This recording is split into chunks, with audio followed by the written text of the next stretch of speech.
അപ്പു സാറേ ഒന്ന് കേറിയിട്ട് പോയിക്കൂടെ? സമയമില്ല നൂറെ, മാർവാടികൾ കാത്തു നിൽക്കുകയാണ്. മാമ വിടല്ലേ മാമ, മുറുക്കി പിടിച്ചോ, കേറി വരാൻ പറ.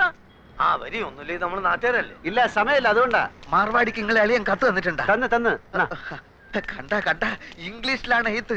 പ്രിയ മാർവാടി കൊടു 1.25 ലക്ഷം അപ്പുക്കുട്ടന്. അല്ല, നിങ്ങൾ അളിയൻ എവിടാ പണി? ശരി,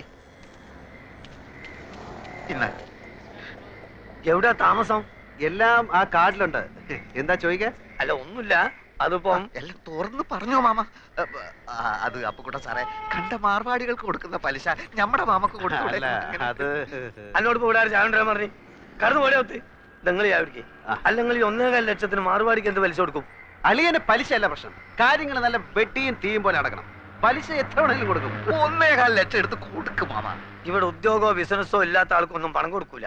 ഒരു കാര്യം ചെയ്, ഞാൻ നാളെ നിങ്ങൾ അളിയന്റെ വീട്ടിലേക്ക് വരാം. നിങ്ങൾ അവിടെ ഉണ്ടാവുമല്ലോ? നാളെ ഞാൻ ഉണ്ടാവില്ല, ഞാൻ ഡൽഹി വരെ ഒന്ന് പോകും. അതെന്തിന്? ഒരാളെ കാണാൻ 3-4 ദിവസം കഴിഞ്ഞ് വരും. എന്റെ നൂറേ, എടാ നൂറേ. എന്താ മാമ? എന്റെ കൂട്ടുകാരൻ പോവാണ്. 100 രൂപ. ഇല്ല, ഓൻ വരുന്നില്ല, ഓൻ ഇവിടെ പണിയുണ്ട്. നിങ്ങൾ പോയിക്കോളി. അപ്പൊ ശരി. ലേശം കാര്യം